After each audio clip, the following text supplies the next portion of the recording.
శ్రీవారికి మైసూర్ మహారాజు pink diamond ఇచ్చారని అది కనపడడం లేదని 2018లో ఆలయ ప్రధాన అర్చకులు ప్రకటించడంతో ప్రపంచవ్యాప్తంగా ఉన్న శ్రీవారి భక్తులు ఒక్కసారిగా ఆందోళన చెందారని, అప్పట్లోనే ఆ డైమండ్ ఇప్పటి ముఖ్యమంత్రి చంద్రబాబు నాయుడు ఇంటికి చేరింది అంటూ మాజీ రాజ్యసభ సభ్యుడు విజయసాయిరెడ్డి ఆరోపణ చేయడం జరిగిందని, ప్రస్తుతం ఈ వివాదం కోర్టులో నడుస్తున్నందున ఈ సందర్భంగా ప్రజల మనోభావాలు దెబ్బతినకుండా త్వరగా తేల్చాల్సిన బాధ్యత ఉంది అంటూ టీటీడీ ధర్మకర్తల మండలికి ఉన్నతాధికారులకు శ్రీవారి భక్తులు నవీన్ కుమార్ రెడ్డి విజ్ఞప్తి చేశారు. తిరుమల శ్రీవారికి పూర్వం ఉన్నటువంటి రాజులు, చక్రవర్తులు, సామంతులు, భక్తులు అనేక రూపాల్లో కానుకలు ఇచ్చారండి. అందులో మైసూర్ మహారాజు తిరుమల శ్రీవారి దర్శనానికి వచ్చినప్పుడు పింక్ డైమండ్ ఇచ్చారని చెప్పని, ఆ పింక్ డైమండ్ ఇప్పుడు కనపడటం లేదని చెప్పని 2018లో అప్పుడున్నటువంటి ప్రధాన అర్చకులు ఒక ప్రకటన చేయడంతో బహిరంగంగా ప్రపంచవ్యాప్తంగా ఉన్నటువంటి శ్రీవారి భక్తులంతా కూడా ఒక్కసారిగా ఉలిక్కిపాటుకు గురయ్యారండి. అసలు స్వామివారి నగలకు భద్రత ఉందా, ఏం జరుగుతోంది తిరుమల కొండపైన అని చెప్పి ఎంతోమంది ఆవేదన పడ్డారు. దాని మీద సమగ్రమైనటువంటి దర్యాప్తు కూడా ప్రారంభించాలని డిమాండ్ చేశారండి.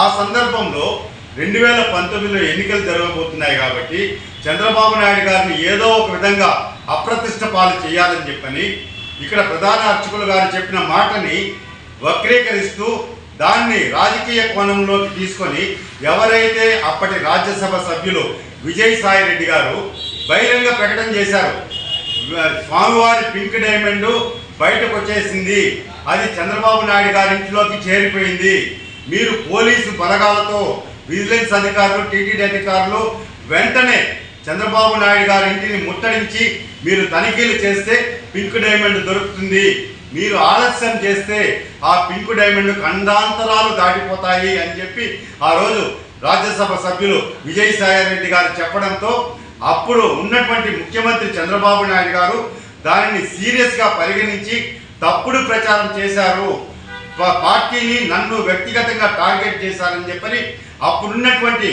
ఇప్పుడున్న ప్రస్తుతం నిన్న జాయిన్ అయినటువంటి అనిల్ కుమార్ సింఘాల్ అప్పుడు ఈఓగా ఉన్నారు, వారికి జేఈఓ శ్రీనివాసరాజు గారికి అప్పుడున్నటువంటి టీటీడీ చైర్మన్ పుట్టా సుధాకర్ యాదవ్ గారికి ఆదేశాలు ఇచ్చి దీని మీద ఎవరైతే పింక్ డైమండ్ విషయంలో లేనిది ఉన్నట్లు దుష్ప్రచారం చేశారో వాళ్ళ మీద ఖచ్చితంగా న్యాయపరమైనటువంటి చట్టపరమైనటువంటి చర్యలు తీసుకోమని చెప్పి ఆదేశించడంతో అప్పుడున్నటువంటి అనిల్ కుమార్ సింఘాల్ గారి ఆదేశాలతో 200 కోట్లకు ఒక్కొక్కరి మీద ప్రధాన అర్చకుల మీద 100 కోట్లు, అదేవిధంగా విజయసాయిరెడ్డి గారి మీద 100 కోట్లు పరువు నష్టం దావా తిరుపతి కోర్టులో 5th ADJలో కేసు వేయడం జరిగిందండి.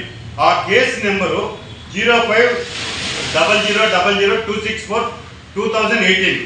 ఈ రోజుకి కూడా ఆ వాయిదా వచ్చే వారం కూడా వాయిదా ఉందండి. కేసు 17వ తేదీకి రేపులా ఎల్లుండి కేసు వాయిదా ఉంది.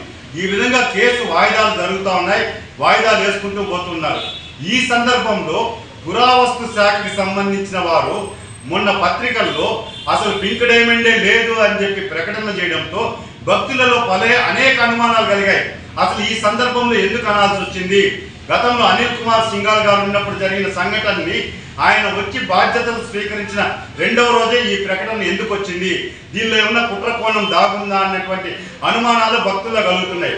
నేను ఒకటే విజ్ఞప్తి చేస్తున్నా, ఇప్పటికైనా ఈ కేసు మీద టీటీడీ ధర్మకర్తల మండలి ఉన్నతాధికారులు సీరియస్గా పరిగణించి, ఎందుకంటే స్వామివారి సొమ్ము 2 కోట్ల రూపాయలు 5th ADJ కోర్టులో ఈ పరువు నష్టం కేసుకు సంబంధించి ఫీజు కట్టేస్తున్నారు, డిపాజిట్ చేస్తున్నారు. 2018 నుంచి ఆ 2 కోట్ల రూపాయలు మగ్గిపోతున్నాయి. వెంటనే దాన్ని విడుదల చేసి టీటీడీ ఖాతాలోకి రావాలంటే ఈ కేసు వేగవంతం చేయాల్సిన బాధ్యత ఇప్పుడున్నటువంటి అధికారుల మీద ఉన్నది. దయచేసి అప్పుడున్నటువంటి చంద్రబాబు నాయుడు గారిని ఎవరైతే ఉద్దేశపూర్వకంగా అప్రతిష్ట పాలు చేయాలనుకున్నారో వాళ్ళకి న్యాయపరంగా చట్టపరంగా శిక్ష పడాల్సిందే. తిరుమల తిరుపతి దేవస్థానం పింక్ డైమండ్తో పరాచకాలన్న వారిని స్వామివారు ఖచ్చితంగా శిక్షిస్తారు. కాబట్టి ఇలాంటి పునరావృతం కాకుండా ఉండాలంటే కఠినంగా టీటీడీ అధికారులు నిర్ణయం తీసుకొని ఈ పింక్ డైమండ్ విషయానికి శాశ్వతంగా ఫుల్ స్టాప్ పెట్టాలని చెప్పని నేను ఒక శ్రీవారి భక్తుడిగా విజ్ఞప్తి చేస్తున్నానండి.